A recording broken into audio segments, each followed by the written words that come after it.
ازيكم عاملين ايه؟ يا رب تكونوا بخير. في الحقيقه في الفيديو النهارده انا حابه اتكلم عن ذكريات اول فيديو انا نزلته على الصفحه، والموضوع ابتدى امتى وكده. انا حابه اتكلم عن الموضوع ده لانه في ناس كتيره لسه جايه جديد على الصفحه، يا دوبك عامله لايك بس ما شافوش فيديوهات القديمه. فلو انتي اول تشوفيني، انا عاليه بعمل فيديوهات على الفيسبوك وعلى اليوتيوب، فلو عايز تنضمي لينا بليز اعملي لايك لصفحه الفيسبوك وسبسكرايب لقناتي على اليوتيوب، ويلا بينا نبتدي.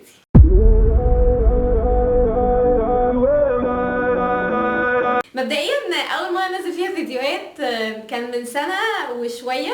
كنت ساعتها يعني مش عارفه اذا كنت هنجح ولا لا، او الناس هتحبني ولا لا، بس كنت حاطه في بالي انه انا عايزه ابتدي كويس، يعني مش عايزه ابتدي بحاجه لو كواليتي. قلت قبل ما يعني اعمل القناه بتاعتي على الفيسبوك، القناه بتاعتي على الفيسبوك بقالها سنوي، وقناتي على اليوتيوب بقالها 6 شهور تقريبا. قبل ما اعمل قناتي على الفيسبوك فضلت مثلا قبلها ب6 شهور اقعد اعمل سيرش وادور واشوف الناس بره بيعملوا ايه وايه احسن حاجات. كنت في مصر ما كانش في حد لسه عمل الفيديوهات دي، كنت قلقانه شويه انه كونسبت ان حد يعمل فيديوهات في مصر ما كانش اكسبتد قوي. فالمهم قررت ان انا اعمل قناتي على الفيسبوك. وانا فاكره ساعتها ان انا ما كنتش عايزه ريسك واشتري كاميرا وكل القصص دي، لانه انا ما كنتش عارفه الناس يعني هتاكسبت مي ولا لا او كده. فانا قلت ايه، في الاول هبتدي اجر كاميرا الاول.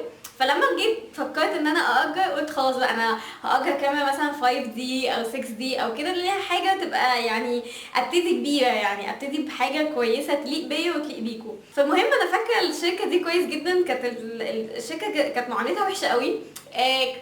كنت المفروض ان انا باجر يوم، فلو يعني مثلا الساعه 5 ارجعها تاني يوم الساعه 5، فلو اتاخرت 10 دقايق كانوا يعني يقولوا لي اتاخرتي 10 دقايق بعمل حسابي ان انا يعني تاني يوم اصحى من الساعه 6 الصبح علشان الحق اصور اكبر عدد من الفيديوهات ممكنه وكده. كده لو تلاحظوا في فيديوهاتي القديمه هتلاقوا ان مفيش اضاءه شمس قوي، انا كنت ببقى صاحيه مثلا الساعه 6 الصبح او 7 الصبح، وكان في الشتاء وكنت سقعانه الصبح، ده ببقى سقعانه وكده، وكنت ببقى مش لابسه تقيل. كنت حابه ان في الفيديو يعني البس حاجات تكون خفيفه. فالمهم انا فاكره اول فيديو نزلته كنت خايفه جدا من رياكشن الناس ورد فعلهم. حتى تلاحظوا يعني في الفيديو ده ان انا كنت يعني قلقانه ومتوتره. يعني انا عايزه اوريكم برضو الفيديو كنت عامله ازاي. دي هاكس، بحب الموضه والحاجات دي، فبحب ان انا اشير معرفتي للناس وافيد البنات وبفرح لما حد يقول لي انا جربت الحاجه اللي انت قلتي لي عليها وطلعت حلوه. ف زي ما انتم شايفين انا بصور في بيتي والله. جايبه ترايبود وكاميرا، مفيش حد بيصورني، حتى الميك اب انا اللي حاطه لنفسي، يعني مفيش ميك اب ارتست او الكلام ده.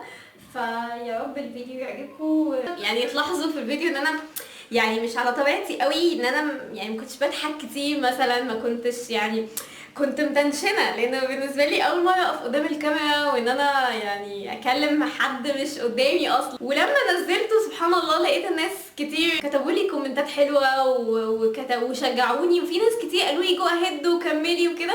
يعني انا عمري ما هنسى اي حد كتب لي كومنت حلو انه يشجعني وان انا اصور واكمل. ومن ساعتها قررت انه لا خلاص، يعني انا هكمل هشتري كاميرا وكده. فنصيحه بجد، يعني لو انت يعني مش ضروري فيديوهات، لو انت مالكيش في الفيديوهات بس عايزه تعملي مشروع مثلا، لو انت عايزه تعملي مشروع وخايفه انك تفشلي فيه، لا اعمليه، بس حاولي على قد ما تقدري ان انت ما يبقاش عندك خسائر كتيره. يعني لو في معدات تقدري تأجريها بدل ما تشتريها اعملي كده، وخشي، مش هتخسري حاجه، هتخسري ايه يعني؟ خشي وجربي وكده. والله نجح الموضوع او مش الموضوع خلاص يبقى تمام، انت حققتي الحلم اللي انت قاعده بتفكري فيه بقالك فتره. لو الموضوع فشل اديكي اتعلمتي مثلا انا فشلت في ايه، فده يخليكي لما تعملي المشروع اللي بعد كده ينجح. فيا رب بس ما كنتش طولت عليكم، وعايزه اقول لكم بجد انا مبسوطه ان انا بعمل فيديوهات، ومبسوطه ان احنا بقينا اصحاب، ومبسوطه انه انا بقى ليا شله كبيره جدا زيكم.